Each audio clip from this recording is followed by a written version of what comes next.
Page number 38 पे आ जाओ, that is time of supply. Phone silent करने बाकी है किसी के तो कर लेना, स्टैट्यूटरी वार्निंग। चलो पेज नंबर 38।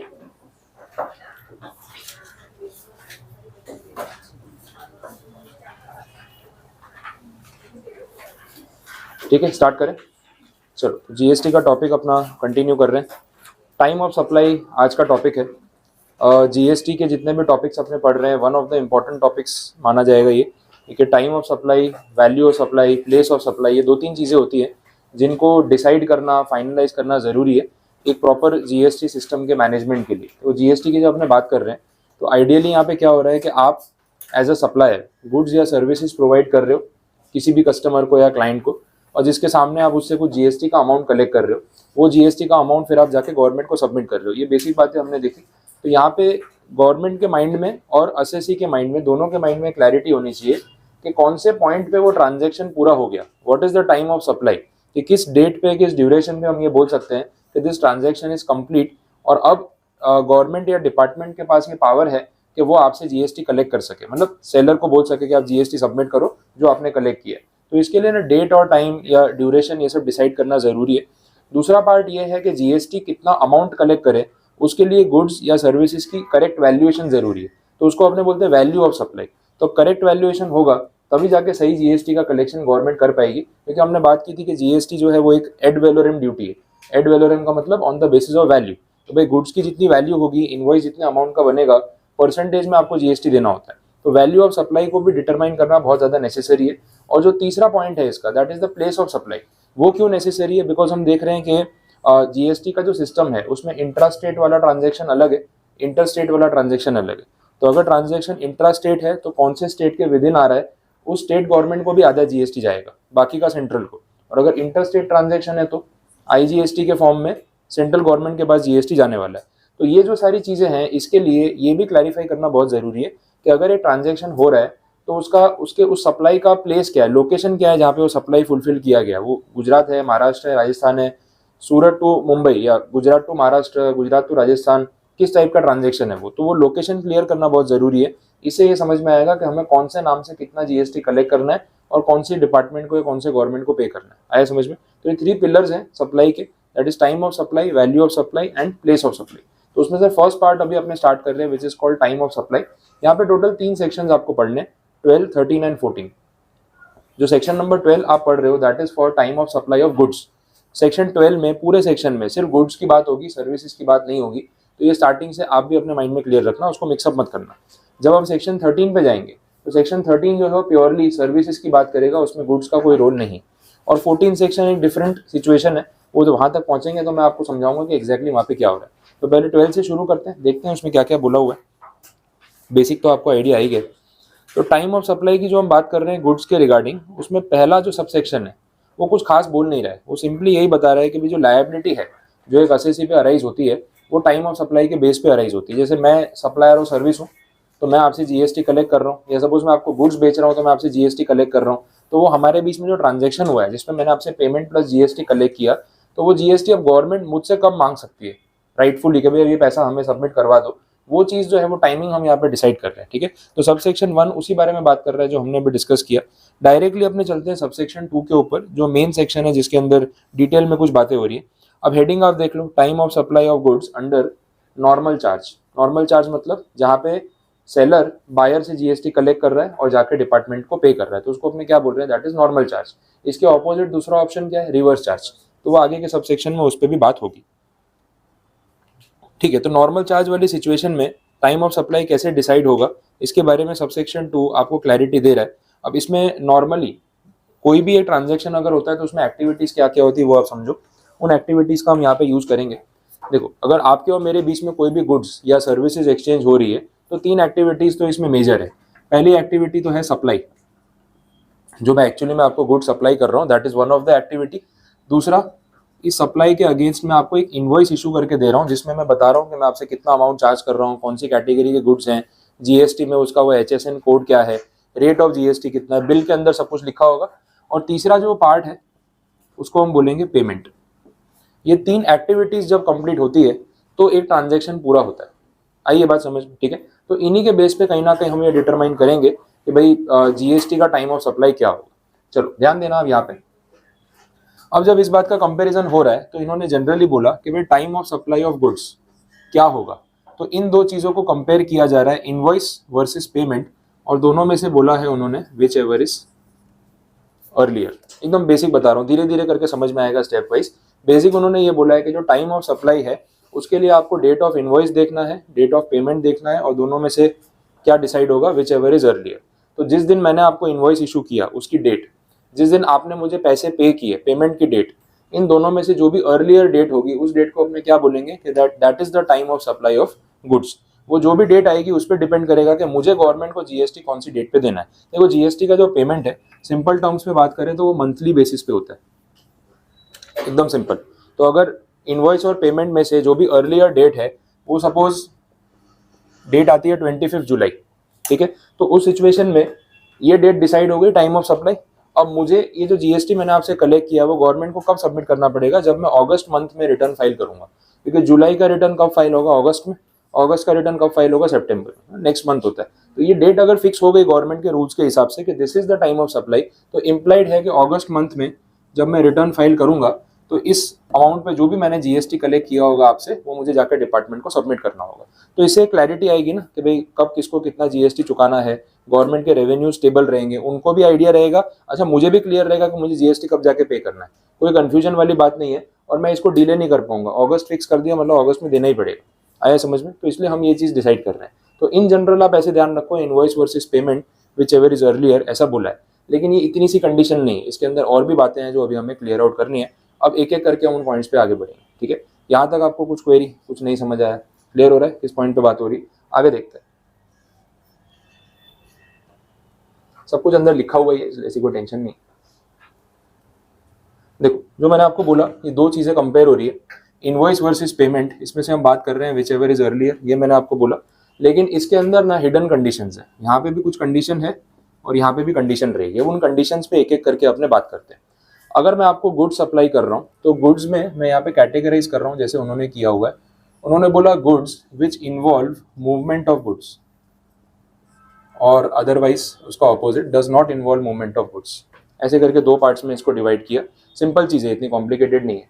कोई भी गुड्स जिसमें उनका मूवमेंट इन्वॉल्व होता है उसका मतलब क्या है, जो गुड्स मैं मेरी फैक्ट्री से निकाल के आपकी फैक्ट्री पे पहुंचा रहा हूँ, आपके शोरूम पे, आपके गोडाउन पे पहुंचा रहा हूँ, तो उसको हम क्या बोलेंगे, goods which involve movement of goods. अब वो कोई भी हो सकते हैं, मोबाइल फोन्स हो सकते हैं, एफएमसीजी प्रोडक्ट्स हो सकते हैं, खाने पीने के पैकेज फूड हो सकता है, एनीथिंग, इलेक्ट्रॉनिक आइटम्स हो सकती है। तो जो भी ऐसा सामान है जो आप मुझसे परचेज करते हो और आपकी प्रीमाइसिस पे डिलीवर होता है, एक जगह से दूसरी जगह पे मूव होता है, तो उसको क्या बोलेंगे, goods which involve movement of goods. ये फर्स्ट कैटेगरी और ये सेकंड कैटेगरी। अभी फर्स्ट में बात करते हैं कि मूवमेंट ऑफ गुड्स अगर हो रहा है तो उस सिचुएशन में अपना टाइम ऑफ सप्लाई कैसे निकालेंगे, समझ आया। अब मैंने आपको क्या बोला, invoice versus payment whichever is earlier, time of supply तो यही होता है। लेकिन ये जो इनवॉइस पे मैंने स्टार मार्क लगाया ना, इसका मतलब है कंडीशंस अप्लाई। अब क्या कंडीशन है वो समझो। अगर गुड्स उस कैटेगरी के हैं कि जिनका मूवमेंट जरूरी है डिलीवर करने के लिए, तो उस सिचुएशन में जब अपना टाइम ऑफ सप्लाई निकालते टाइम ये दो कंडीशंस फॉलो करते हैं, तो हमें ये देखना पड़ता है कि ये इनवॉइस की जो डेट है ना वो है क्या। इन शॉर्ट ऐसा है कि आप टाइम ऑफ सप्लाई निकालते टाइम डेट ऑफ इनवॉइस और डेट ऑफ पेमेंट को कंपेयर कर सकते हो, लेकिन ये इनवॉइस कौन सी डेट पे इशू होना चाहिए इसके लिए कंडीशन रखी हुई है उन्होंने। और वो कंडीशन क्या है वो समझते हैं। मूवमेंट ऑफ गुड्स वाली सिचुएशन है तो बोला ऑन और बिफोर, जिस दिन गुड्स मेरी फैक्ट्री से रिमूव हो गए आपके यहाँ सप्लाई होने के लिए, उस दिन या उससे पहले मुझे इनवॉइस इशू कर देना पड़ेगा, ये डेडलाइन मेरे ऊपर है। समझ में आ रही है सिचुएशन, ठीक है। डेट्स के साथ अपने एक एग्जांपल ले लेते हैं। ऐसा कुछ है, तो ये जो इनवॉइस मैंने इशू किया वो इनवॉइस की डेट में रख रहा हूँ। आज कौन सी डेट है, 22 या 23, आज की डेट रख लेते हैं 23 जुलाई। आप जो इसका पेमेंट मुझे कर रहे हो वो पेमेंट की डेट अपने रख लेते हैं 28 जुलाई, मतलब बाद में पेमेंट करोगे, अभी आपने किया नहीं। अच्छा, ये जो गुड्स का रिमूवल हो रहा है ना फैक्ट्री से, इसको हम बोलेंगे date of removal of goods, ठीक है। गुड्स का जो रिमूवल हो रहा है वो हो चुका है 21 जुलाई को। एक एग्जांपल ही आपको दे देता हूँ ना तो एकदम क्लैरिटी आ जाएगी, ठीक है। नॉर्मली टाइम ऑफ सप्लाई का फॉर्मूला क्या बोलता है, invoice versus payment whichever is earlier. तो इसको अगर देखें तो फिर ये डेट आपका आंसर होना चाहिए, बट ऐसा है नहीं। ये जो इनवॉइस की मैंने डेट ली है ना, this is subject to some condition, and condition क्या है कि अगर आपके गुड्स का मूवमेंट होता है तो उस सिचुएशन में ये जो आपका इनवॉइस है ना, ये कब तक इशू हो जाना चाहिए? ऑन और before the removal of goods. जिस दिन गुड्स फैक्ट्री से निकले उस दिन या उसके पहले इनवॉइस इशू हो जाना चाहिए। उसके बाद होगा तो चलेगा क्या? नहीं चलेगा। समझ आया? अच्छा, यहाँ पे एक्चुअल में अपने गुड्स कब रिमूव हुए? 21 जुलाई को। मैंने इनवॉइस कब इशू किया? 23 जुलाई। तो ये करेक्ट है या गलत हो रहा है? यहाँ पे गलत हो गया। तो ये डेट यूज कर सकते हैं क्या? नहीं। अगर इनवॉइस इस डेट पे या इससे पहले इशू हो गया होता तो इनवॉइस की डेट ले सकते थे, बट क्योंकि ये डिले हो गया, डिले वाली सिचुएशन में हमें इस डेट को इग्नोर करना पड़ेगा और इसके बदले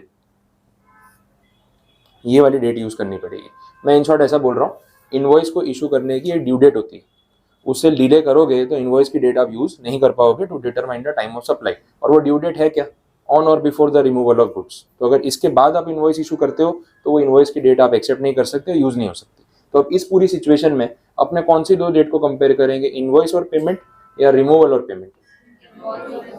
ये इनवॉइस वाली डेट यूज होगी। कौन सी डेट यूज करेंगे? ये वाली। तो दिस वर्सेस दिस, दोनों में से विच एवर इज अर्लियर। तो आंसर क्या आ गया? 21 जुलाई। तो टाइम ऑफ सप्लाई डिटरमाइन हो गया। अब जुलाई की 21 डेट डिटरमाइन हो गई, इसका मतलब ये है कि इस पे जो भी जीएसटी मैंने आपसे कलेक्ट किया मुझे अगस्त मंथ में गवर्नमेंट को पे करना है। तो मंथ फिक्स हो गया कि कौन से मंथ में मुझे पेमेंट उनको करना है, बात खत्म हो गई। क्लियर? तो इनिशियली वो लोग सेक्शन में ऐसा बोलते हैं कि टाइम ऑफ सप्लाई निकालने के लिए बहुत सिंपल है, date of invoice versus date of payment whichever is earlier. But ये इतना सिंपल है भी नहीं, क्योंकि यहाँ स्टार मार्क लगा हुआ है। डेट ऑफ इनवॉइस आप तभी यूज कर सकते हो जब वो इनवॉइस टाइम पे इशू हो गया हो। अब रिमूवल वाले केस में टाइम क्या है? ऑन और बिफोर।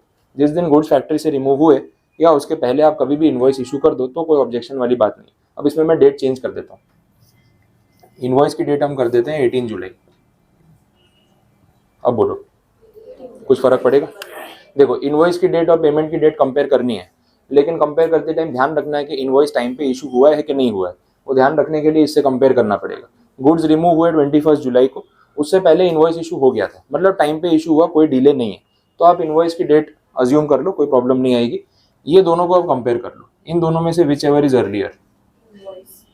तो आगे इनवॉइस की date, that is the time of supply. Again जुलाई ही आया, पेमेंट तो अगस्त में ही करना है, बट प्रॉपर डेट्स को डिटरमाइन करना जरूरी है, क्योंकि जरूरी तो नहीं है ना कि ये तीनों ट्रांजैक्शन एक ही महीने में हुए होंगे। ये एक्टिविटीज, इनवॉइस, पेमेंट, रिमूवल, इसमें ऐसा भी हो सकता है कि एक जुलाई में आया, एक अगस्त में आया। तो फिर एकदम एक्यूरेट डेट क्या है वो डिटरमाइन करना नेसेसरी है। बोलो, यहाँ तक कोई कंफ्यूजन, कोई क्वेरी? समझ आ रहा है? तो हम ये सब क्यों कर रहे हैं वो क्लियर हो गया। अब डेट्स चेंज करूंगा तो उससे फर्क भी पड़ सकता है, दूसरे मंथ की डेट्स भी अपने ले लेंगे, पेमेंट बाद में आया, गुड्स कब रिमूव हुए, इनवॉइस कब इशू हुआ। तो जितना वेरिएशन करेंगे उतना आपको नए आंसर मिलेंगे, बट जनरल जो फॉर्मूला है, जो मेथड है, वो समझना जरूरी है कि टाइम ऑफ सप्लाई अपने कैसे डिटरमाइन करते हैं। यहाँ तक कुछ भी कंफ्यूजन है तो बोलो, आगे है समझ में? अब थियरी में आप देख लो, नोट्स में मेंशन किया हुआ है। जो 12 सबसेक्शन 2 है उसमें बोला है the time of supply of goods shall be either of the following dates. Either of the following dates, इन दोनों में से कोई भी एक। First, the date of issue of invoice by the supplier or the last date on which he is required to issue the invoice with respect to the supply। देखो वही बात हो गई, या तो एक्चुअल डेट ऑफ इनवॉइस, जो supplier ने जिस डेट पे इनवॉइस इशू किया, या फिर द लास्ट डेट। वो लास्ट डेट कौन सी पता है? ये ऑन और बिफोर जो मैंने आपको बोला ना, ड्यू डेट। ड्यू डेट की बात हो रही है। तो date of invoice versus date of payment आप जब कंपेरिजन कर रहे हो तो इनवॉइस पे एक स्टार मार्क लगा रहा हूँ कि this is subject to this date. Late नहीं होना चाहिए तो इनवॉइस की डेट आप ले पाओगे, अदरवाइज नहीं। तो ये एब्सोल्यूट कंडीशन नहीं है कि कुछ भी हो डेट ऑफ इनवॉइस ही लेनी है, ऐसा बिल्कुल भी नहीं है। डेट ऑफ इनवॉइस लेनी है, लेकिन subject to this condition. Fulfil हो रही है तो ठीक है, नहीं तो फिर ये डेट लेनी पड़ेगी। आगे समझ में? क्लियर? दूसरा पॉइंट वही बी पॉइंट में, the date on which the supplier receives the payment with respect to the supply. तो कंडीशंस दोनों वही की वही चल रही है जो अपने यहाँ पे बात कर रहे हैं। कोई भी कंफ्यूजन है इसमें, कुछ नहीं समझ आया तो बोलो। अभी एक बेसिक आपको एक ही टाइप बताया मैंने, जहाँ पे गुड्स का मूवमेंट इन्वॉल्व है, और ये सारी बातें क्वेश्चन में क्लियर की होंगी कि गुड्स इन्वॉल्व मूवमेंट और डज नॉट इन्वॉल्व मूवमेंट। उस हिसाब से हमें क्या रूल लगाना है आपको पता होगा। तो मूवमेंट इन्वॉल्व है, गुड्स जिस दिन रिमूव हुए, इसका इनवॉइस पहले से इशू हो गया था और पेमेंट बाद में आया। तो इन दोनों में से विच एवर इज अर्लियर ले सकते हैं, क्योंकि इनवॉइस टाइम पे इशू हुआ। अगर ये इनवॉइस 21 जुलाई के बाद इशू होता किसी भी डेट पे, तो फिर हम इनवॉइस की डेट नहीं ले सकते थे। फिर हमें क्या लेना पड़ता? Date of removal of goods, उसी को इनवॉइस की लास्ट डेट मानते, ड्यू डेट, और उसके साथ कंपेयर करते पेमेंट की डेट। आगे है समझ में? यहाँ तक सिंपल? ठीक है, ओके। तो ये सिचुएशन ऐसी है। इस पर कुछ इलस्ट्रेशंस हैं भी बुक में, अपने सॉल्व करेंगे तो मैं आपको सम सॉल्व करवा दूंगा, तो प्रैक्टिकली भी आपको पता चल जाएगा। बट एग्जांपल इसी टाइप के आएंगे, आपको डेट्स का ध्यान रखना पड़ेगा और कुछ करना नहीं है उसमें। आगे बढ़ते हैं।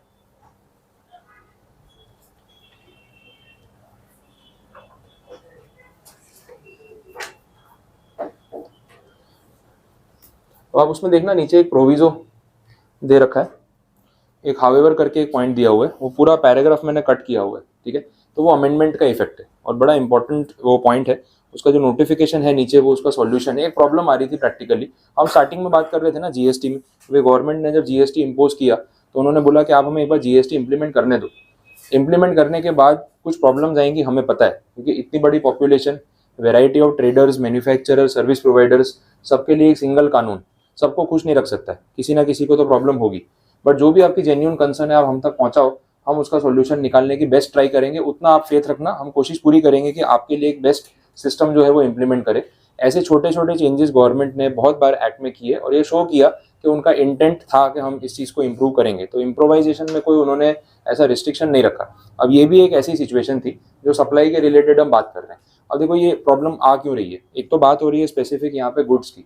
अब गुड्स के केस में क्या होता है, सपोज जैसे मैं सप्लायर हूँ और मैं आपको कोई गुड्स बेच रहा हूँ और आप क्लाइंट हो, गुड्स खरीदने आ रहे हो, तो आपने मुझे ऑर्डर प्लेस किया और बोला कि भाई काफ़ी क्वांटिटी में आपको गुड्स चाहिए और ऑर्डर वैल्यू सपोज 10 लाख रुपए, इतने के गुड्स आप मुझसे खरीदना चाहते हो।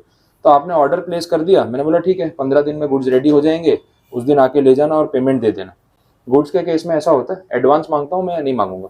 आप ही सोचो, अगर आप सप्लायर हो और 10 लाख रुपए के गुड्स कोई आपसे खरीद रहा है तो आप उससे एडवांस पैसे मांगोगे या नहीं मांगोगे? 10 लाख तो बहुत बड़ा अमाउंट हो गया। आज तो ऐसा है ना, 5,000 का ऑर्डर होगा ना तो भी एडवांस मांगूंगा, बोलो 50% पैसे एडवांस देके जा। ऐसे ही होता है। आप कोई अगर छोटी सी शॉप पे भी चले जाओ ना, खाने पीने के लिए ऑर्डर दे दो किसी को कि भाई 50 प्लेट ये बनाना है, वो बनाना है, घर पे फंक्शन है, वो बोलेगा 50% पैसे देके जाओ, बाकी का उस दिन डिलीवरी लेने आओगे तब देके जाना। तो गुड्स के मामले में आजकल एडवांस के बिना कोई काम नहीं करता। ये एक जेन्युइन सिचुएशन है और ये मार्केट प्रैक्टिस है, कोई नई बात नहीं है। अब ये जो प्रोविजो था जो अब कट हो चुका है, प्रोविजो ऐसा बोलता था कि अगर आपने किसी भी क्लाइंट से, कस्टमर से, बायर से एडवांस पैसा लिया और वो एडवांस पैसा 1,000 रुपये से ज़्यादा है, 1,000 रुपये से ज़्यादा अगर आप एडवांस लेते हो तो उस एडवांस का आपको इनवॉइस अभी बना के देना पड़ेगा इमीडिएटली, और उसके ऊपर उसे जीएसटी भी अभी कलेक्ट करना पड़ेगा और वो जीएसटी का टाइम ऑफ सप्लाई उस इनवॉइस के हिसाब से होगा। अब बैलेंस पेमेंट आप जब लोगे ना तो उसका इनवॉइस बाद में अलग से बना के देना और फिर उसके ऊपर जो जीएसटी बनता है वो बाद में सबमिट करना। मतलब इन शॉर्ट एक ट्रांजेक्शन पर 2 इनवॉइस। समझ आ गया ये? तो जो 10 लाख रुपए के ऑर्डर की बात हो रही है, मैंने आपको बोला एक काम करो, अभी ना मुझे 2 लाख रुपए एडवांस दे दो। चलो 50% नहीं मांग रहा हूँ, कुछ भी अमाउंट है, 2 लाख रुपए एडवांस दे दो कि कुछ तो आपका पैसा मेरे पास रहेगा, एटलीस्ट मेरा कुछ कॉस्ट तो कवर होगा। उस दिन आप नहीं आए ऑर्डर लेने तो मैं क्या करूंगा? तो ये 2 लाख पे ना मुझे अभी आपसे जीएसटी कलेक्ट करना पड़ेगा ऑन पेमेंट बेसिस, और ये जो भी अमाउंट बनेगा वो जाके मुझे गवर्नमेंट को इस मंथ के एंड पे या नेक्स्ट मंथ जब मैं रिटर्न भरूंगा ना तब सबमिट करना पड़ेगा। फिर जब आप आओगे गुड्स लेने तो बाकी का बैलेंस पेमेंट भी तो करोगे 8 लाख रुपए, उसके ऊपर जीएसटी तब अलग से कलेक्ट करूं, उसका इनवॉइस अलग बनाऊं, फिर वो भी जाके गवर्नमेंट को पे करूं। तो 2 बार ये प्रोसेस नहीं करना पड़ेगा अननेसेसरी। सारे ट्रेडर्स ने कंप्लेंट किया कि देखो भाई ये गुड्स है, सर्विस नहीं है। गुड्स वाले केस में बिना एडवांस के काम करना मतलब लॉस करने की गारंटी है, कस्टमर बाद में आएगा नहीं तो हम क्या करेंगे? तो एडवांस तो हमें लेना ही होता है। और गुड्स का टर्नओवर 2-4 हज़ार की बात नहीं है कि हम 1,000 रुपये एडवांस ले लें। अब 10 लाख के ऑर्डर में मैं 1,000 रुपये एडवांस लूंगा, कोई सेंस है उसका? जो ऑर्डर दे रहा है उसको भी कोई फर्क नहीं पड़ेगा, अगर उसको बाद में नहीं आना है वो नहीं आएगा, 1,000 रुपये के लिए थोड़ी आएगा। तो 10 लाख के ऑर्डर में तो मैं 2-4 लाख रुपए उससे एडवांस मांगूंगा। तो इस सिचुएशन में ट्रेडर्स के लिए, गुड सप्लायर्स के लिए ये रेगुलर प्रॉब्लम रहेगा कि 2 बार अकाउंटिंग, 2 बार इन्वॉइसिंग, 2 बार जीएसटी पे करना, ये सब करना पड़ेगा। तो उन्होंने इस चीज़ को वहाँ तक पहुँचाया है कि इसका कोई सोल्यूशन करो, ये प्रोविजो जो है वो हमारे लिए बहुत खतरनाक है, तो इसको आप चेंज करो। तो उन्होंने क्या किया, प्रोविजो को कर दिया डिलीट, बोले हम प्रोविजो को हटा देते हैं और इसका सॉल्यूशन आपको एक नोटिफिकेशन के थ्रू प्रोवाइड कर देते हैं। अब जो नीचे आपको बॉक्स में नोटिफिकेशन दिया है उसका नंबर देख लो क्या है, notification number 66 of the year 2017। कौन सी डेट से इफेक्टिवली अप्लाई हुआ? जीएसटी कब आया था आपको पता ही है, कितना डिफरेंस है, 2-4 महीने का फर्क है ना। तो जैसे ही जीएसटी इंप्लीमेंट हुआ उसी ईयर में इमीडिएट 15 नवंबर को ही ये नोटिफिकेशन आ गया। तो जैसा मैंने आपको बोला कि प्रॉब्लम आई, उनको इन्फॉर्म किया, सॉल्यूशन इमीडिएटली निकाल दिया। अब ये नोटिफिकेशन क्या बोलता है ये हम यहाँ पे डिस्कस करने वाले हैं, आप ये समझ लो।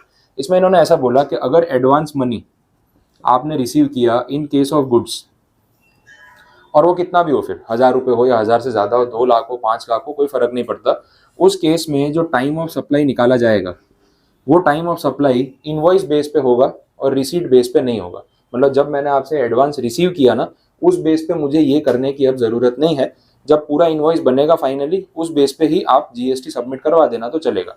तो डिपार्टमेंट ने एसएससी को ये 2-2 बार प्रोसेस करने से बचा लिया, इस चीज़ को रोक दिया। तो नॉर्मली अपने क्या करते हैं, टाइम ऑफ सप्लाई निकालने के लिए अभी भी हम बात कर रहे थे ना, date of invoice versus date of payment. In general तो बेसिक कंडीशन यही है, और इसमें से क्या सिलेक्ट होता है, विच एवर इज अर्लियर। अगर आप यही रूल एडवांस वाले केस में लगाओगे तो हमेशा डेट ऑफ पेमेंट ही आंसर आएगा ना, बोलो करेक्ट है। क्योंकि 2 लाख रुपए आपने मुझे एडवांस दिया, तो वो 2 लाख रुपए एडवांस जो है उसके बेसिस पे मुझे इमीडिएट इनवॉइस बना के जीएसटी भरना पड़ेगा, जो ये बात पहले हो रही थी। तो गवर्नमेंट ने बोला नहीं आप ऐसा मत करो, जब भी एडवांस रिसीव होगा अगर गुड्स का मामला है तो रिसिप्ट बेसिस पे, मतलब जिस दिन पेमेंट मिला उस बेस पे कोई ट्रांजैक्शन करने की जरूरत नहीं है। मतलब कस्टमर से अभी के अभी जीएसटी लेना, अभी कभी उस अमाउंट का इनवॉइस बनाना और वो जीएसटी सबमिट करवाना, ये मत करो चलेगा। जब वो बाद में ये अमाउंट देने आएगा ना, तब आप उससे पूरा जीएसटी मतलब जीएसटी ऑन ₹10 लाख एक साथ ले लेना और तभी हमें सबमिट करवा देना, चलेगा, अभी कोई प्रॉब्लम नहीं है। क्योंकि एक्चुअली होता क्या है, कोई अगर अपने को एडवांस पे करके जाता है तो अपने उसको इनवॉइस बना के देते हैं या रिसीट देते हैं, रिसीट देते हैं ना, एक्नॉलेजमेंट के हाँ मैंने आपसे पैसे एडवांस लिए। और अपने कस्टमर को यही बोलते हैं कि जब आप डिलीवरी लोगे और फुल पेमेंट करोगे तो मैं 10 लाख का एक इनवॉइस ही बनाऊंगा, भले आपने मुझे 2 लाख रुपए अभी दिए। तो बताइए वो इनवॉइस बनता भी है ना, तो उसमें ऐसा दिखेगा कि लास्ट में जो आपका इनवॉइस बनेगा उसमें दिखेगा कि भाई 10 लाख रुपीज का बिल हुआ, और उसमें आप ये मेंशन कर दोगे कि 2 लाख रुपए एडवांस दिया हुआ था, 8 लाख रुपीज अभी और पेएबल है, और आप जीएसटी पूरे पे गिनोगे ना 10 लाख पे। बिलिंग तो ऐसे ही होता है कि 10 लाख पे मुझे आपसे इतना जीएसटी कलेक्ट करना है, तो टोटल अमाउंट पेएबल ये हो गया, उसमें से आप 2 लाख दे चुके हो, बाकी का जो 8 लाख प्लस जीएसटी बनता है वो दे दो और बात खत्म हो गई। इन्वॉइसिंग तो ऐसे ही होने वाला है। तो इन शॉर्ट इस नोटिफिकेशन के आने से अब एज अ सप्लायर मैं एक सिंगल इन्वॉइस बनाऊंगा तो भी काम चलेगा। आई बात समझ में? मुझे ऐसे 2 इन्वॉइस बनाने की जरूरत नहीं। जीएसटी के अमाउंट के साथ आपको टैली करा देता हूँ कि इन्वॉइस कैसे बनेगा। सपोज जीएसटी का रेट 12% है, तो टोटल मुझे आपसे कितने पैसे लेने हैं? 11,20,000। ये समझ में आ गया? तो ये इन्वॉइस की वैल्यू 11,20,000, मैं ऐसा बिल बनाऊंगा। अच्छा, वो जो 2 लाख रुपए आपने एडवांस दिए थे वो क्या करूंगा इसमें से लेस, और कितने पैसे मुझे आपसे लेने? 9,20,000। तो ये पेएबल रहेगा। क्लियर हो गया? तो एक ही बार इन्वॉइस बनाना है, 2 बार इन्वॉइस बनाने की जरूरत नहीं है। और ये तो जो मैंने आपको रिसीट दी थी कि एडवांस मैंने रिसीव किया है, उसके बेस पे मैंने लेस कर दिया और बोला कि अभी इतना पेएबल है, ये आपका ऑलरेडी अमाउंट मेरे पास था। तो जब मैंने आपसे 2 लाख रुपए लिए थे तब उस पर मैंने आपसे कोई जीएसटी कलेक्ट नहीं किया था, सिर्फ प्योर 2 लाख रुपीज लिया और उसका आपको मैंने रिसीट दे दिया। अब जब मैं पूरा कैलकुलेशन कर रहा हूँ तो देखो 10 लाख पे पूरे पे ही जीएसटी गिन रहा हूँ, तो गवर्नमेंट को भी उतना ही अमाउंट मिलना चाहिए और उतना ही मिल रहा है, उनका भी कोई लॉस नहीं। समझ आया? 2 इन्वॉइस बनाने के बदले एक इन्वॉइस में आपका काम हो जाएगा। तो नोटिफिकेशन क्या है वो क्लियर हो रहा है? समझ आया? उन्होंने बोला कि एडवांस अगर आप रिसीव करते हो ऑन सप्लाई ऑफ गुड्स तो रिसिप्ट बेसिस पे कोई इन्वॉइसिंग करने की जरूरत नहीं है।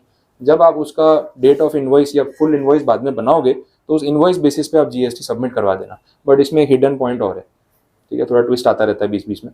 जो इन्वॉइस की मैं बात कर रहा हूँ, इन्वॉइस बेसिस, मैंने टर्म यूज किया invoice basis, not exactly the date of invoice. अब बोले इसमें क्या ट्विस्ट है, सीधा सीधा invoice basis date of invoice एक ही तो हुआ। अभी जब मैंने यहाँ पे लिखा था कि भाई invoice versus payment whichever is earlier, तो मैंने आपको बोला ना इन्वॉइस के ऊपर एक स्टार मार्क होता है। क्या स्टार मार्क होता है?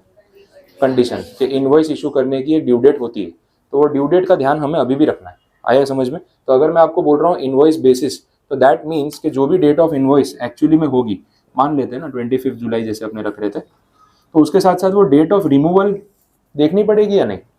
Date of removal of goods from the factory, वो तो अभी भी देखना ही पड़ेगा। पेमेंट वाली डेट को भूल जाओ, एडवांस के लिए डेट को भूल जाओ, लेकिन जब इनवॉइस वाली डेट आप देख रहे हो तो उसमें आपको डेट ऑफ रिमूवल वाला पॉइंट तो टैली करना ही पड़ेगा। अब गुड्स रिमूव हो गए आपके सपोज 24 को और इनवॉइस इशू हुआ 25 को, ये चलेगा? नहीं चलेगा। तो फिर आपकी कौन सी रेलेवेंट डेट आ गई? 24 जुलाई।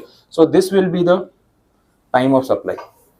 आया समझ में? तो मैंने इसलिए टर्म यूज किया इनवॉइस बेसिस, मैंने ये नहीं बोला डेट ऑफ इनवॉइस। तो इनवॉइस बेसिस और डेट ऑफ इनवॉइस में ये एक बड़ा डिफरेंस है। आंसर के हिसाब से तो बहुत बड़ा डिफरेंस है, क्योंकि एमसीक्यू पेपर है, या तो ये आंसर आएगा या वो। थियरी लिखने का आपके पास कोई स्कोप नहीं। समझ आया? अब वो जो नोटिफिकेशन है बॉक्स में, आप उसकी लैंग्वेज खुद अपने हिसाब से रीड कर लो, उसमें सब कुछ मैंने लिखा हुआ है, एक बार पढ़ो और जो मैंने समझाया उसे टैली करो, वो लिंक हो रहा है या नहीं हो रहा है। फिर अपने एक और फ्रेश एग्जाम्पल ले लेते हैं इसका, तो क्लियर हो जाएगा। पहले आप पढ़ लो। चलो ये हो गया, आपने पढ़ा नोटिफिकेशन। लैंग्वेज में कोई डाउट है? वैसे तो ना मैंने वो फर्स्ट लाइन में ही क्लियर कर दिया है, उसमें मैंने जो उसका हेडिंग लिखा है ना नोटिफिकेशन का, उसी में मेंशन किया हुआ है tax of supply of goods is to be paid on invoice basis and not on receipt basis. तो वो इनवॉइस बेसिस का मतलब आपको ध्यान रखना है कि इनवॉइस बेसिस गिनते टाइम आपको ये डेट ऑफ रिमूवल वाला या जो भी उसके साथ हिडन कंडीशन होती है उसके साथ तो कंपेयर करना ही है। आपको सिर्फ date of invoice versus date of payment में इससे छुटकारा मिल गया, बट ये कंडीशन तो एज इट इज रहेगी जिसमें ये पॉइंट अपने आप आ ही जाता है बाय डिफॉल्ट। ये चीज भूलना नहीं है हमें, बस ये ध्यान रखना है। क्लियर ये चीज? ठीक है। अब इसमें देखो, ये एडवांस जो मैं बार बार बोल रहा हूँ, एडवांस का सिंपल मतलब ये होता है कि एक्चुअल डिलीवरी या एक्चुअल सप्लाई से पहले किया गया पेमेंट, मतलब अभी गुड्स मेरी फैक्ट्री से रिमूव हुए नहीं है, उसके पहले अगर आप मुझे पैसा दे रहे हो तो ही वो एडवांस है। अगर गुड्स रिमूव हो गए उसके बाद आप मुझे पैसा देते हो तो एडवांस वाली बात नहीं आती। अब एक पॉइंट आता है इसमें, बोले सर इंस्टॉलमेंट में पेमेंट कर रहे हैं तो इंस्टॉलमेंट में पेमेंट करने का मतलब कि मैंने आपको गुड्स दे दिए हैं लेकिन आप मुझे पैसा थोड़ा थोड़ा करके इंस्टॉलमेंट्स में पे कर रहे हो, तो क्या वो एडवांस वाली सिचुएशन है? नहीं। तो फिर ये नोटिफिकेशन, ये 1000 रुपये, ये रूल मैटर करता है? नहीं। फिर तो क्या होगा, हर इंस्टॉलमेंट का मुझे आपको सेपरेट इनवॉइस बना के देना पड़ेगा। अब इंस्टॉलमेंट में एक और सिचुएशन आती है, वो ईएमआई वाली। ठीक है, बोले सर मोबाइल फ़ोन खरीदा ईएमआई पे, तो मोबाइल फ़ोन आपने ईएमआई पे खरीदा तो मोबाइल बेचने वाली कंपनी आपको ईएमआई की फैसिलिटी दे रही है या कोई इंटरमीडियरी ये फैसिलिटी दे रहा है? शॉप वाला, बजाज फाइनेंस वाला, ICICI credit card, SBI credit card. तो सेलर को तो पूरा पैसा मिल चुका है ना, जिसने मोबाइल बेचा आपको उसको तो पूरा पेमेंट मिल गया है। जो इंटरमीडियरी है बजाज फाइनेंस, वो बोल रहा है कि भाई मैं आपको इंस्टॉलमेंट फैसिलिटी दे रहा हूँ, सेलर को तो मैंने पूरा पैसा दे दिया है, अब आप मुझे ना हर महीने इतना इतना पैसा जो है वो आपके अकाउंट में से ट्रांसफर कर देना। तो सेलर एक इनवॉइस बनाएगा कि हर महीने इनवॉइस बनाएगा? सेलर ओरिजिनल जिसने मोबाइल बेचा है तो एक ही इनवॉइस बनाता है ना। मोबाइल फोन ईएमआई पे लेते हो तो हर महीने बिल आता है क्या? उसने तो आपको एक बिल इशू करके दे दिया कि मैंने मोबाइल इतने बेचा, और बजाज फाइनेंस वाले ने उसको पैसा दे दिया है, उसको कोई फर्क नहीं पड़ता कि अब आप बजाज फाइनेंस वाले को ईएमआई भरते हो कि नहीं भरते हो। समझ में आ रहा है? तो वो इंटरमीडियरी आपको सर्विस दे रहा है, तो वहाँ पे तो एक ही इनवॉइस बनता है। लेकिन सेलर, प्रोडक्ट बेचने वाला, खुद ही आपको अगर इंस्टॉलमेंट फैसिलिटी दे रहा है तो फिर उसको हर पेमेंट पे अलग अलग इनवॉइस बना के देना पड़ेगा। ये फिर रूल रहेगा, क्योंकि उसके लिए कोई स्पेसिफिक सिचुएशन यहाँ पे नहीं रखी। आगे है समझ में? क्लियर? तो एडवांस वाला क्या पॉइंट है वो क्लियर हुआ। एक्चुअल प्रोविजन ऑफ सप्लाई से पहले दिया गया पैसा एडवांस वाली सिचुएशन होती है। अब इसके लिए अपन एक फ्रेश एग्जांपल फ्रेम कर लेते हैं, कुछ डेट्स ले लेते हैं, उसके बेस पे आप बता दो कि क्या आंसर होना चाहिए। पूरा हटा ही देता हूँ।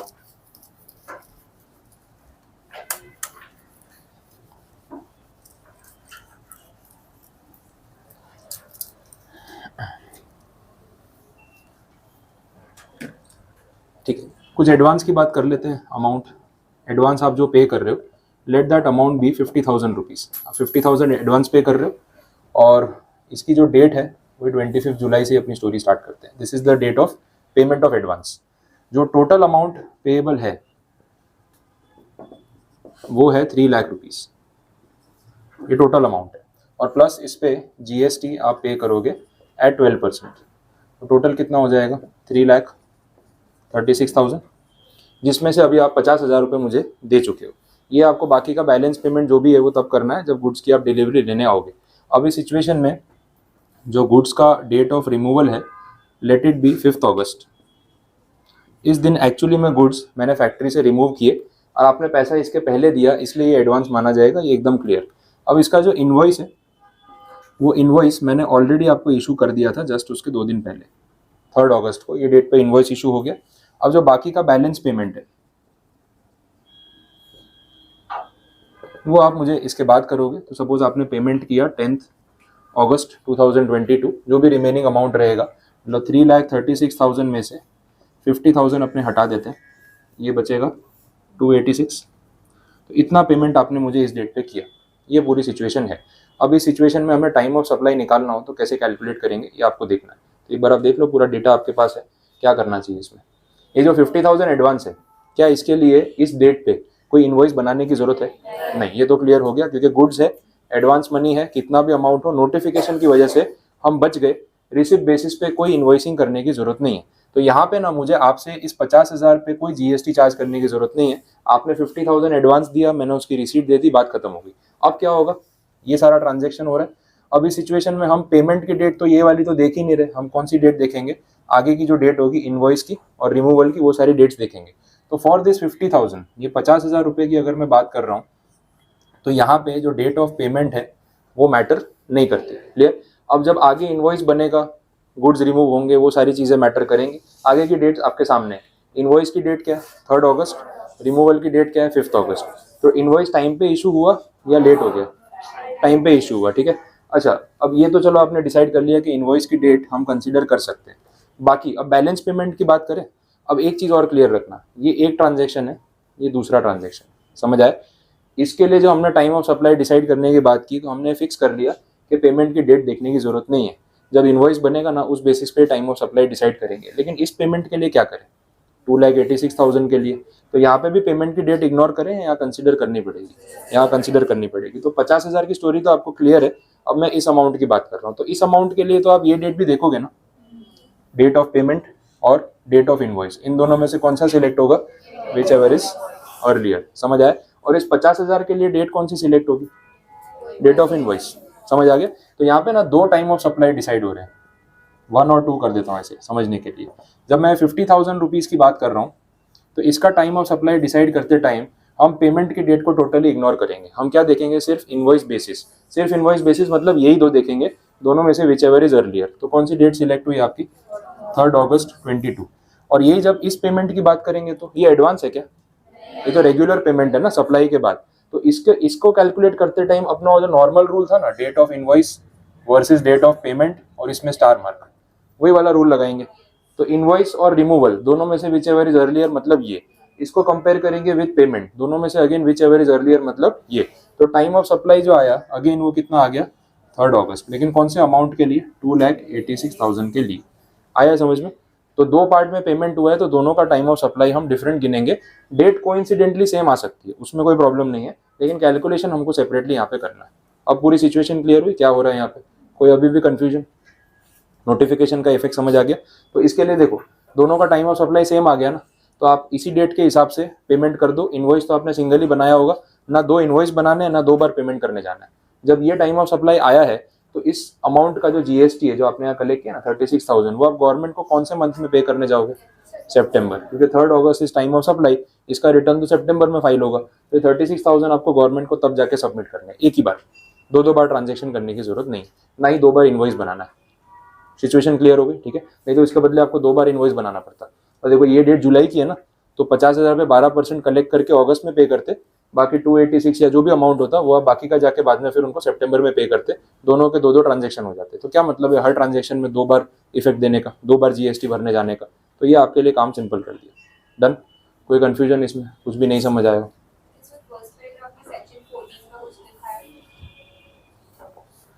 देख लेते हैं, अभी काम का हो तो बताता हूँ। 14 वाला अभी जान लेते हो, जब मैं एंड में आपको समझाऊंगा तो वो कवर हो जाएगा। सेक्शन 14 का अभी काम नहीं है। आ गया यहाँ तक क्लियर पूरा? ठीक है, चलो। तो इसमें से कुछ नोट करना है आपको, एग्जाम्पल लिखना है।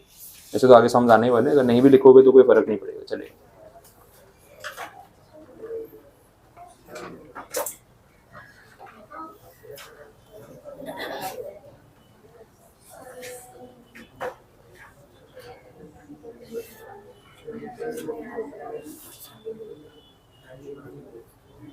चलो हाँ ध्यान दो। अब एक बेस आपका क्रिएट हो गया, टाइम ऑफ सप्लाई के बारे में आपको बेसिक चीज समझ आ गई। अब आगे जो वेरिएशन आएंगे वो वेरिएशन समझने में परेशानी नहीं होगी, क्योंकि स्टैंडर्ड चीज मैंने आपको बता दी है। ठीक है, अभी मैं जो बात कर रहा था, मैंने आपको बोला कि जो गुड्स का मैं सप्लाई आपको कर रहा हूँ, वो गुड्स में मूवमेंट इन्वॉल्व था या नहीं था। तो गुड्स विच वर मूवेबल, जिसमें मूवमेंट हो रहा था, एक लोकेशन से दूसरी लोकेशन पे जा रहे थे। अब जो मैं गुड्स की बात कर रहा हूँ ना, उसके अंदर मूवमेंट नहीं है। ऐसा भी होता है कि गुड्स का मूवमेंट नहीं हो रहा लेकिन ओनरशिप चेंज हो रही है, ऐसा हो सकता है। जैसे फॉर एग्जांपल कोई फैक्ट्री है जो एक पर्टिकुलर लोकेशन पे एस्टेब्लिश्ड है, उसके अंदर मशीन्स, प्लांट, ये सब लगा हुआ है। अब फैक्ट्री की प्रीमाइसिस जो है वो इमूवेबल प्रॉपर्टी है, लेकिन अंदर की मशीन्स तो मूवेबल है ना। अब हुआ ये कि वो फैक्ट्री एक लोकेशन पे है, मैंने फैक्ट्री आपको सेल कर दी, तो इंफ्रास्ट्रक्चर भी पूरा सेल कर दिया और अंदर की मशीन्स भी सेल कर दी। तो आप क्या मशीन निकाल के अपने घर पे ले जाओगे या वो फैक्ट्री वहीं चलने दोगे? फैक्ट्री वहीं चलने देंगे। तो इन शॉर्ट ऐसा है कि मूवेबल मशीन्स, मूवेबल प्लांट मैंने आपको सेल ऑफ कर दिया, लेकिन वो चीज़ वहीं की वहीं रहने वाली। एक्चुअल उठा के आपको डिलीवर नहीं करने वाला कि लो ये मशीन आपके घर पे पहुंचा दी, वो नहीं होने वाला, सिर्फ ओनरशिप चेंज हो गई। तो ऐसी सिचुएशन में हम बोल सकते हैं कि भाई सेल ऑफ गुड्स या सप्लाई ऑफ गुड्स हो रहा है, but it does not involve movement. वो मशीन के पॉइंट ऑफ व्यू से आप सोचो कि उसमें मूवमेंट नहीं है, जो चीज़ जहाँ पे थी उसको वहीं का वहीं रखा है। चाहते तो लेके जा भी सकते थे, लेकिन ऐसा हुआ नहीं। क्लियर ये चीज़? अब इसमें भी जब हम टाइम ऑफ सप्लाई डिसाइड करेंगे, तो अपना वो बेसिक फॉर्मूला तो सिंपल है, date of invoice versus date of payment. ठीक है, लेकिन आपको पता है यहाँ पे अभी एक स्टार मार्क आता है कि इनवॉइस की डेट कब ले सकते हैं कब नहीं। वो एक बार देखना पड़ेगा कि सही टाइम पे इनवॉइस इशू हुआ है या लेट हो गए, वो कंपेयर करना पड़ेगा। अब पहली सिचुएशन में, इसके पहले हम देख रहे थे कि डेट ऑफ इनवॉइस वाले में जो एक्चुअल डेट ऑफ इनवॉइस है वो हम कंपेयर कर रहे थे विद डेट ऑफ रिमूवल, ऐसे ही हो रहा था। लेकिन यहाँ जब मूवमेंट ऑफ गुड्स है ही नहीं, तो रिमूवल हुआ होगा क्या? तो ये डेट में कुछ हमें चेंजेस करने पड़ेंगे, क्योंकि रिमूवल की डेट तो आइडियली नहीं ले सकते। तो यहाँ पे ऐसा बोला है, जो टर्म आएगा उसको बोलेंगे date of making goods available. To the buyer, availability of goods, ठीक है, date of making the goods available to the buyer, और सामने कंपेयर किससे करेंगे, एक्चुअल डेट ऑफ इनवॉइस से। अवेलेबल का मतलब क्या होता है कि अब ये गुड्स आपके यहाँ यूज कर सकते हो, पोजीशन दे देना, इन शॉर्ट वैसा हो गया। तो मैंने गुड्स आपके लिए अवेलेबल कर दिए क्योंकि फिजिकल मूवमेंट तो उसमें होने वाला नहीं है। तो ये जो डेट होगी, this is the last date for issue of invoice. तो इनवॉइस या तो इस डेट पे या इससे पहले आप इशू कर दोगे तो इनवॉइस की डेट यूज कर सकते हो, अदरवाइज कौन सी डेट यूज करनी पड़ेगी, ये वाली। तो एग्जैक्टली सेम कंसेप्ट है जो भी पिछले पॉइंट में आपने देखा। वहां पे क्या था, जो डेट ऑफ रिमूवल थी वो ड्यू डेट थी, तब तक इनवॉइस इशू करना जरूरी था। यहाँ पे वो डेट कौन सी है, date of availability, making the goods available to the buyer, उससे कंपेयर करेंगे। बाकी पूरे कैलकुलेशन में एक पॉइंट का भी फर्क नहीं आया समझ में, कोई कंफ्यूजन है इसमें, ठीक है। तो डेट्स और एग्जाम्पल वैसे ही रहेगा, सिर्फ ये कंडीशन यहाँ पे चेंज हो जाएगी। क्लियर, देख लेते हैं इसमें मूवमेंट वाला पॉइंट भी क्लियर किया होगा उन्होंने।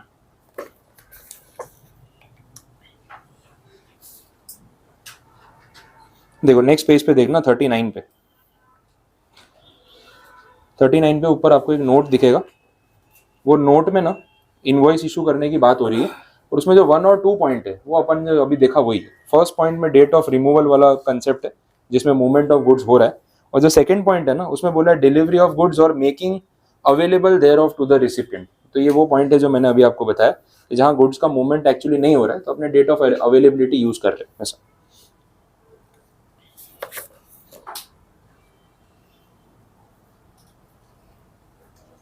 बोलो कोई कंफ्यूजन है, यहाँ तक कुछ भी नहीं समझ आया? धीरे धीरे सिंपल लगेगा, जैसे थोड़ा पढ़ते जाओगे ना, स्टार्टिंग में ऐसा लगता है कहाँ जा रहा है ये, लेकिन जब धीरे धीरे सारे पॉइंट्स कवर होने लगेंगे तो आपको आइडिया आएगा कि एग्जैक्टली इसको कैसे ट्रीट करना है। तो अभी तक हमने जितना देखा उसमें बहुत सिंपल कंडीशन है, उसको समराइज कर लेते हैं। टाइम ऑफ सप्लाई निकाल रहे हैं गुड्स का, कि भाई गुड्स किसी को बेचे तो उसका सप्लाई किस दिन कंप्लीट हुआ, जिस बेस पे अब डिपार्टमेंट मुझसे जीएसटी कलेक्ट कर सकता है। तो उसमें हमने ये देखा कि भाई एक ट्रांजेक्शन में 3 एक्टिविटीज होती है, एक होता है सप्लाई ऑफ गुड्स, एक होता है इशू ऑफ इनवॉइस, और एक होता है पेमेंट रिसीव करना। ये 3 चीज़ें होती है, तो ये तीनों को हमें यहाँ पे कंसीडर करना होता है। मैंने अगर आपको गुड सप्लाई कर दिए, इनवॉइस इशू कर दिया, पेमेंट ले लिया, तो टाइम ऑफ सप्लाई निकालने के लिए बेसिक 2 कंडीशंस बोला, invoice versus payment whichever is earlier. लेकिन ये सुपरफिशियल कंडीशन है फर्स्ट लेवल पे, ये इतना भी ईजी नहीं है कि हाँ इनवॉइस की डेट देखी, पेमेंट की डेट देखी और अर्लियर कर दिया। उसमें ये बोला है कि इनवॉइस वाले पे एक स्टार मार्क है अभी तक, कि इनवॉइस में आपको देखना पड़ेगा कि ड्यू डेट क्या है। ड्यू डेट से पहले इशू किया गया इनवॉइस जो है वो मैटर करता है, उसके बाद जो इशू किया वो मैटर नहीं करता है, फिर आपको डेट दूसरी लेनी पड़ेगी। अब इसमें देखना पड़ेगा गुड्स में मूवमेंट होता है कि नहीं होता है। अगर होता है तो रिमूवल वर्सेस इनवॉइस, अगर नहीं होता है तो अवेलेबिलिटी वर्सेस इनवॉइस। जो फाइनल होगा यहाँ से सिलेक्ट होकर आएगा वो कंपेयर होगा पेमेंट के साथ, और दोनों में से अपने फाइनल क्या करेंगे, विच एवर इज अर्लियर। पूरे फॉर्मूला में हर जगह अर्लियर है, लेटर कहीं नहीं आता है, कि गवर्नमेंट को पैसा जल्दी चाहिए, वो लेटर क्यों बोलेंगे, समझ आ रहा है। वो लेटर के चक्कर में 1 महीना लेट हो गया तो 1 महीना पैसा यूज भी करोगे और सरकार तक पहुंचेगा भी नहीं। तो लेटर तो वो कोई सेंस में बोलने वाले नहीं है, वो हमेशा अर्लियर ही बोलेंगे। ये सिचुएशन रहने वाली है, आगे है समझ में। अब देखो अभी तक मैंने बोला ना, हर पॉइंट पे ट्विस्ट आ रहा है, इसमें कुछ नया ही आता है, ठीक है। तो सरप्राइज एलिमेंट है। या डेट ऑफ इनवॉइस पे मैंने स्टार मार्क लगाया था और मैंने बोला कि इसमें हिडन कंडीशंस है, तो ये बोला यार मैं भी तो थोड़ा सरप्राइज दूंगा, फिर ट्विस्ट क्रिएट तुम कर रहे हो तो हम भी कर सकते हैं, ठीक है। तो यहाँ पे भी अब मैं एक स्टार मार्क लगा रहा हूँ डेट ऑफ पेमेंट पे। तो अब आपको ये समझ आएगा कि वैसे 2 कंडीशन थी, बट अब 2 नहीं है एक्चुअली में, उन दोनों में भी 2 कंडीशन है। डेट ऑफ इनवॉइस में भी 2 चीज का कंपैरिजन हो रहा है, तो डेट ऑफ पेमेंट में भी एक इंटरनल कंडीशन आने वाली है। अब इतनी ट्विस्टेड कंडीशन नहीं है, लेकिन है तो फिर उसको यूज तो करना ही पड़ेगा, वो भी देख लो।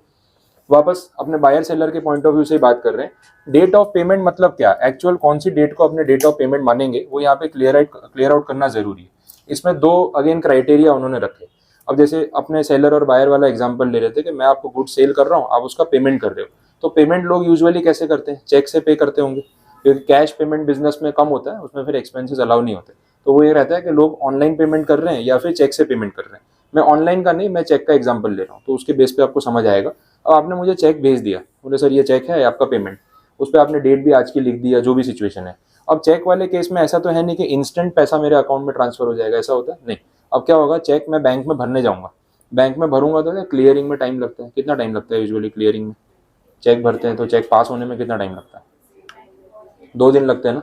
आज भरोगे तो परसों पास होगा, ठीक है, वैसा होता है यूजुअली। और आज भी डिपेंड करता है, आपने वो क्लियरिंग के टाइम से पहले भर दिया ना, तो कल शाम को 7-8 बजे तक आपके बैंक में पैसा आ जाएगा। आज आपने 12-1 बजे के बाद चेक भरा तो परसों आपके अकाउंट में रिफ्लेक्ट होगा। तो यूजुअली 1 to 2 डेज का क्लियरिंग टाइम होता है।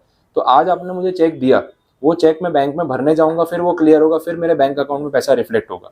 और ये कोई फिक्स रूल है कि आज चेक दिया है तो कल के कल ही भरने जाना पड़ेगा, 2-3 दिन बाद जाऊँ तो चलेगा? चेक की वैलिडिटी कितनी होती है, 3 मंथ्स की, ये आपको पता है ना। तो अगले 3 महीने में मैं कभी भी वो चेक भर सकता हूँ, वो क्लियर हो जाएगा। उसके बाद जाऊंगा तो वो क्लियर नहीं होगा, ये कंडीशन है। तो यहाँ पे पेमेंट वाले केस में ऐसा बोला है कि एक इफेक्ट ये होता है कि मैं एंट्री करूंगा अपने बुक्स ऑफ अकाउंट्स में, entry in books of accounts, ठीक है। तो बुक्स ऑफ अकाउंट्स में एंट्री कर दूंगा पेमेंट रिसीव। और एक होता है कि एक्चुअली में पैसा मेरे बैंक अकाउंट में क्रेडिट होगा। समझ आ रहा है? ये दोनों बातें एक ही डेट पे हो जाएंगी? नहीं। आज आपने मुझे चेक दिया, मैंने बैंक में भरा, 2 दिन बाद क्लियर हुआ, फिर मैसेज आया बैंक से कि भाई चेक पास हो चुका है, that is credited in the bank account. और एक होता है मैंने मेरी बुक्स ऑफ अकाउंट्स में एंट्री कर ली, पेमेंट रिसीव। तो मैं दोनों में से पहले कौन सी चीज होती होगी? पहले बुक्स ऑफ अकाउंट्स में एंट्री करूंगा या पहले बैंक में पैसा क्रेडिट होगा? जरूरी 100% हर केस में पहले मैं बुक्स ऑफ अकाउंट्स में एंट्री कर ही दूंगा कि पेमेंट आ गया, या चेक पास होने का वेट करूंगा? हो सकता है ना। तो आपके ऊपर डिपेंड करता है, ठीक है। आप बायर हो ना, आपका पास्ट बिहेवियर कैसा रहा है उसके ऊपर भी डिपेंड करता है। तो क्या कितने लोगों के साथ फर्स्ट टाइम डील कर रहे हैं, या कितने लोगों का ट्रैक रिकॉर्ड ऐसा है कि इसका चेक आ भी गया है ना तो कोई श्योरिटी नहीं है कि पैसा आ जाएगा। चेक तो ये दे के ही जाता है, लेकिन जब भरते हैं तो पास नहीं होता है। ऐसा भी तो ट्रैक रिकॉर्ड होता है लोगों का। अब अगर आपका ट्रैक रिकॉर्ड वैसा है ना, मैं अकाउंटेंट को बोलूंगा भाई अभी एंट्री मत कर, इसका चेक भर देते हैं पहले, अगर मैसेज आ गया ना पास हो गया तो एंट्री कर देना, ऐसा भी तो हो सकता है। और जो रेगुलर पार्टी जिनके साथ रेगुलर बिजनेस चलता है, भाई पता है इनका चेक आ गया मतलब पेमेंट आ गया, बाउंस कभी नहीं होता। तो जैसे ही आपका चेक आया ना, मैंने एंट्री कर दी, फिर भले मैं 10 दिन बाद भी भरूंगा ना तो मुझे पता है कि पैसे आ ही जाएंगे। तो वो दोनों में से कुछ भी पहले हो सकता है, कुछ भी बाद में हो सकता है। तो ये चीज ऐसी है कि अगेन ये दोनों इफेक्ट में से हमें सिलेक्ट क्या करना है, विच एवर इज अर्लियर। समझ आए? तो अब ये 2 कंडीशन नहीं, एक्चुअली में 4 कंडीशन है, क्योंकि इनवॉइस के अंदर 2 condition, which ever is earlier, payment के अंदर 2 condition, which ever is earlier, फिर ये दोनों कंपेयर होगा again which ever is earlier.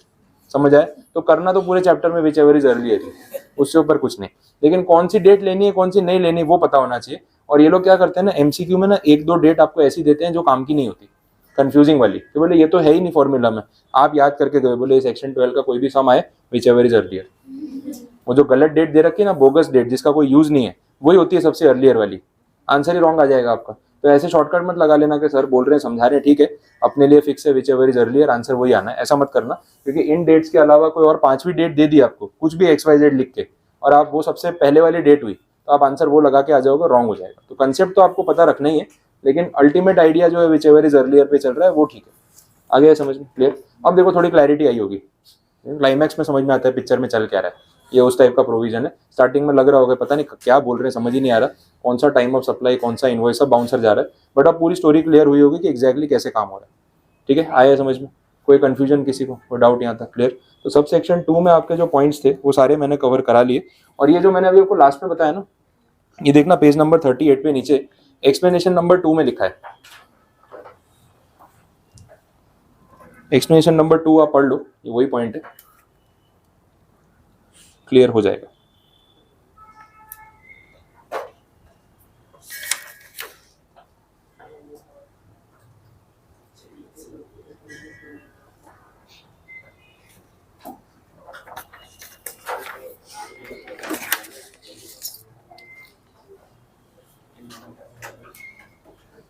ठीक है, डन, ये कंप्लीट। सब सेक्शन 2 आपका यहाँ पे पैकअप है। सब सेक्शन 3 जो है उसको अभी स्किप कर दो आप, वो आज का पार्ट नहीं, ये उसमें भी कंडीशन से मिक्सअप हो जाएगा, तो इतना हेवी नहीं करना है टॉपिक को। सब सेक्शन 3 को छोड़ दो, सब सेक्शन 4 पे आ जाओ, वो ये छोटा सा टॉपिक है तो वो कवर कर सकते हैं अपना। सब सेक्शन 4 में अगेन बात तो गुड्स की हो रही है, वो तो आपको पता ही है क्योंकि पूरा सेक्शन 12 गुड्स पे ही चल रहा है। इसमें ना वाउचर वाली सिचुएशन है, बड़ी इंटरेस्टिंग है।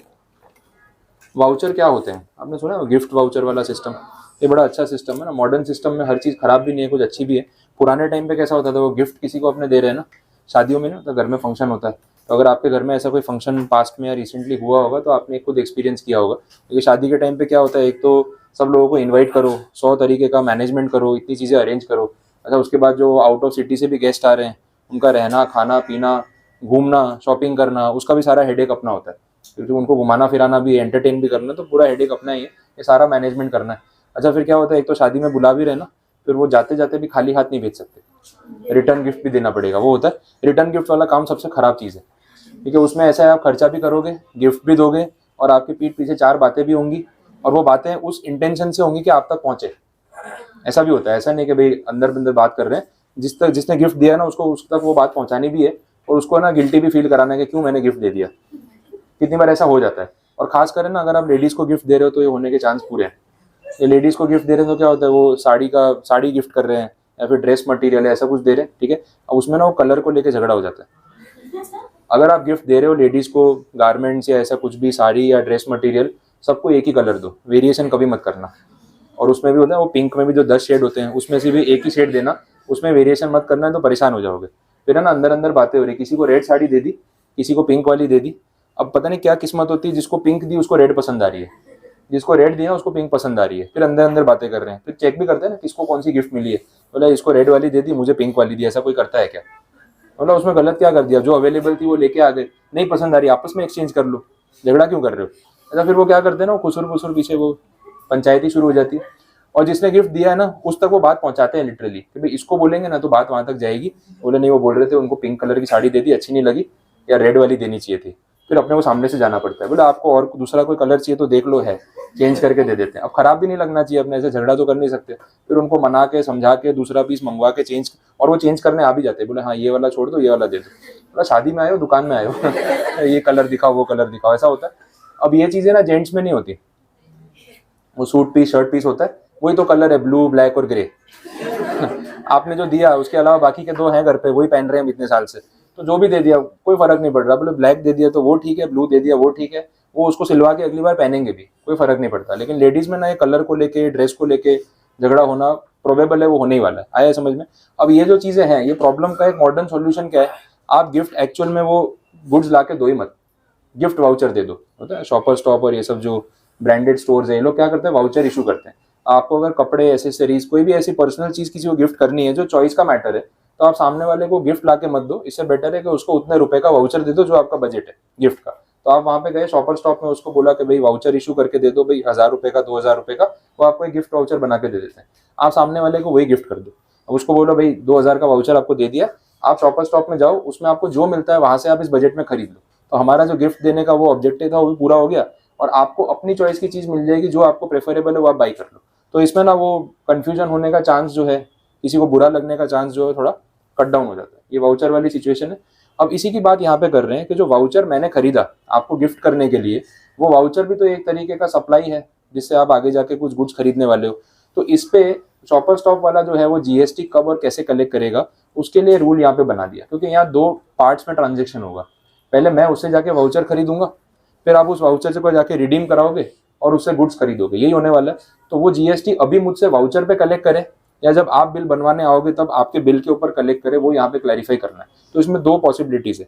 एक तो ये कि जो वाउचर मैं आपको गिफ्ट कर रहा हूँ उससे आप जो शॉपिंग करने वाले हो वो चीज आइडेंटिफाइबल है eight the time of purchase of voucher, या फिर तभी पता चलेगा। इसका मतलब क्या हुआ, शॉपर स्टॉप जैसे मैंने एग्जांपल लिया, तो वहाँ पे कपड़े भी मिल रहे हैं, शूज भी मिल रहे हैं, परफ्यूम भी मिल रहा है, बाकी एसेसरीज भी होंगी, मेकअप का सामान, कॉस्मेटिक्स भी होगा, काफी चीजें मिलती है ना। तो मैंने जो आपको वाउचर दिया ना, ऐसा समझ लेते हैं कि वो एक जनरल वाउचर है। मतलब शॉपर स्टॉप वाले ने बोला कि सर हमारे यहाँ से इस वाउचर के बेस पे जो भी कस्टमर आएगा वो 2000 रुपए में कुछ भी खरीद सकता है, उसको जो प्रोडक्ट पसंद आए वो। और अगर उसको और ऊपर का भी कुछ खरीदना है तो हम बिल में 2000 रुपीज रिडीम कर देंगे, यही तो प्रोसीजर होता है। अब ऐसी सिचुएशन में जो वाउचर है ना, ये जनरल वाउचर हो गया। अब मैंने आपको वाउचर गिफ्ट कर दिया, अब मुझे पता है क्या कि आप इससे शूज खरीदोगे या कपड़े खरीदोगे, मुझे नहीं पता, परफ्यूम खरीदोगे, वॉच खरीदोगे, सबके ऊपर जीएसटी का रेट सेम होता है क्या? नहीं। तो आज शॉपर स्टॉप वाला जब वो वाउचर मुझे इशू कर रहा है, उसको क्या पता कि इससे क्या रिडीम होने वाला है, तो वो फिर क्या करेगा, मुझसे वाउचर के 2000 तो चार्ज कर लेगा, लेकिन उस वाउचर के ऊपर जो जीएसटी का अमाउंट है वो क्योंकि अभी डिटरमाइनेबल नहीं है, वो अभी चार्ज नहीं करेगा। वो कब चार्ज करेगा, जब आप उसको रिडीम करने आओगे। तो आप उससे शूज खरीदोगे तो उसके हिसाब से वो जीएसटी लगाएगा, वॉच खरीदोगे तो उसके हिसाब से जीएसटी लगाएगा। क्लियर हो गया? तो ये कब डिसाइड होगा, eight the time of redemption of the voucher, not now. Clear ये चीज? दूसरा, अगर वाउचर आइडेंटिफाइबल है, तो मुझे आपको वॉच गिफ्ट करनी थी, तो मैंने जो उसे वाउचर इशू कराया ना, वॉच वाला है, तो इससे आप क्या परचेस कर सकते हो, सिर्फ वॉच। आप बोलोगे शर्ट परचेस करना है तो नहीं पॉसिबल है, क्योंकि वाउचर जो है वो गिफ्ट वाउचर किसके लिए, वॉच के लिए। अब इस सिचुएशन में वॉच पे जो जीएसटी है वो तो दुकान वाले को पता है ना, तो वो क्या करेगा, वाउचर इशू करते टाइम ही मुझसे उस अमाउंट पे जीएसटी चार्ज कर सकता है वो, क्योंकि the product which is to be bought from this voucher is identifiable at the time of issue. Voucher issue करते टाइम पता था कि फ्यूचर में जब भी ये रीडिंग होगा, इस वाउचर से घड़ी के अलावा और कुछ भी खरीदा नहीं जा सकता, तो उस पर जितना जीएसटी बनता है उतना चार्ज कर लो, कोई प्रॉब्लम वाली बात नहीं। आया समझ में? बस ये 2 पॉसिबिलिटीज यहाँ सबसेक्शन 4 में बोलिए कि वाउचर जो इशू किया जा रहा है, अगर सप्लाई आइडेंटिफाइबल है तो date of issue of voucher is the time of supply, that date itself. लेकिन अगर ऐसा नहीं है, मल्टीपल सप्लाईज अवेलेबल है उस वाउचर के थ्रू, तो जो डेट ऑफ रिडेम्पशन होगी वो डेट ऑफ सप्लाई मानेंगे, वही टाइम ऑफ सप्लाई मानेंगे, और कोई पॉसिबिलिटी यहाँ पे नहीं। अब जो आगे अपन ने वो डेफिनेशन पेंडिंग रखी थी, सेक्शन 2 में पूरा टेबल नहीं था, 100 डेफिनेशन से ऊपर थी, उसमें वाउचर को उन्होंने डिफाइन किया, जो मैंने आपको मीनिंग समझाया वही लिखा है। तो उसमें जो क्लॉज नंबर 118 है, अगर आपको वहां जाके साथ में जब घर पे रीड करोगे वो डेफिनेशन पढ़ लेना, तो आपकी वो डेफिनेशन भी कवर हो जाएगी। ऐसा कुछ टेक्निकल नहीं है, लेकिन एक बार आपको रिलेट करना है तो आप कर लेना, वो कवर हो जाएगा। क्लियर? तो ये हो गया सबसेक्शन 4। सबसेक्शन 5 जो है नेक्स्ट, वो रेजिडुअरी है, स्पेसिफिक नहीं है, तो अभी उस पर कुछ खास बात नहीं भी करेंगे चलेगा। और लास्ट पॉइंट देख लो, सबसेक्शन 6, ये भी एक ही पॉइंट है, इंटरेस्ट पेमेंट की बात हो रही है। कितनी बार होता है, गुड्स परचेज करते हैं, बिल पे करने की एक ड्यू डेट होती है, बिल का पेमेंट करने में अपने लेट हो जाते हैं, तो क्या होता है, सामने वाले ने पहले ही बोला होता है भाई 15 डेज में पेमेंट कर देना, नहीं करोगे तो 16 डेज से इंटरेस्ट लगना स्टार्ट हो जाएगा। आए समझ में? अब ये जो इंटरेस्ट मैं आपसे चार्ज कर रहा हूँ, this is also a consideration. आपको ध्यान होगा, मैंने जब सप्लाई वाला आपको सेक्शन 7 और उसका शेड्यूल पढ़ाया था, उसमें एक आया था to tolerate an act, schedule 2 अगर आपको ध्यान हो, to do an act, to abstain और refrain from an act, to tolerate an act. उसमें मैंने आपको एग्जांपल क्रेडिट कार्ड वाला दिया था। क्रेडिट कार्ड का बिल पे करने में आप डिले करते हो, तो उसकी वजह से क्या होता है, वो लोग आपसे एक्स्ट्रा चार्जेस लेते हैं इंटरेस्ट के नाम पे, और उस इंटरेस्ट पे भी जीएसटी लगता है। ये एग्जैक्टली वही पॉइंट है। तो इंटरेस्ट के नाम पे अगर मैं आपसे कुछ चार्ज कर रहा हूँ, तो पता है जो मैं इनवॉइस बना के दूंगा, मार्केट में भी होता है ना, टेक्सटाइल में भी लोग गुड सेल परचेज करते हैं, पेमेंट में डिले होता है तो इंटरेस्ट के साथ पे कर देते हैं, कोई बड़ी बात नहीं। तो जो इनवॉइस में बना के आपको दूंगा, उसमें गुड्स का कितना चार्ज कर रहा हूँ वो, इंटरेस्ट कितना चार्ज कर रहा हूँ वो, और दोनों पे क्या जीएसटी लगेगा वो मैं आपको पूरा लिख के दूंगा। तो इनवॉइस के अंदर हर चीज क्लियर होगी। तो इन शॉर्ट, मैंने आपसे जो इंटरेस्ट का अमाउंट रिसीव किया, उसका टाइम ऑफ सप्लाई क्या होगा, जब आपने मुझे इंटरेस्ट एक्चुअली में पे किया, सिंपल। तो जिस दिन आप मुझे इंटरेस्ट चुका रहे हो ना, that is the time of supply. तो उस पर मैं जीएसटी आपसे कलेक्ट भी करूंगा और उसके अगले महीने जाकर डिपार्टमेंट को पे भी करूंगा। सिंगल कंडीशन है, कोई और वेरिएशन इसमें नहीं। ठीक है, तो ये हो गया सबसेक्शन 6। इसको आप लेट फीस बोल लो, इंटरेस्ट बोल लो, पेनल्टी बोलो, नाम कुछ भी दे दो ना, उसका इंटेंशन वही रहने वाला है। कंप्लीट यहाँ तक। तो ये आपके सबसेक्शंस हो गए। अब सिर्फ 3 वाला बचा है, रिवर्स चार्ज वाला, वो कल ही बताऊंगा। तो कल उसमें कंडीशंस फिर ऐसी है ना कि मिक्सअप ना हो जाए, इसलिए नॉर्मल चार्ज और रिवर्स चार्ज में एक दिन में नहीं करवाता। आप कल आओगे तो आपको कुछ भी करके ये रिवाइज करके आना पड़ेगा। सबसेक्शन 2 आपके माइंड में पूरा क्लियर होना चाहिए, सुन लो, सबसेक्शन 2 आपके माइंड में पूरा क्लियर होना चाहिए, तो कल सबसेक्शन 3 इजी लगेगा, नहीं तो कंडीशंस मिक्सअप होती रहेंगी, क्योंकि सबसेक्शन 3 रिवर्स चार्ज है, पूरा रिवर्स कंडीशन है। तो उसको समझाने के लिए मुझे भी ये कॉन्फिडेंस होना चाहिए कि आपको सबसेक्शन 2 अच्छे से समझ में आ गया, तो उसको मिक्सअप मत करना। कल कुछ भी करके इसको आप रीड करके आना, ये मंडे को अपने पढ़ेंगे, अब रीड करके आना, तो ही आपको आगे की चीज समझ आएगी। बस ठीक है, आज के लिए काफी है।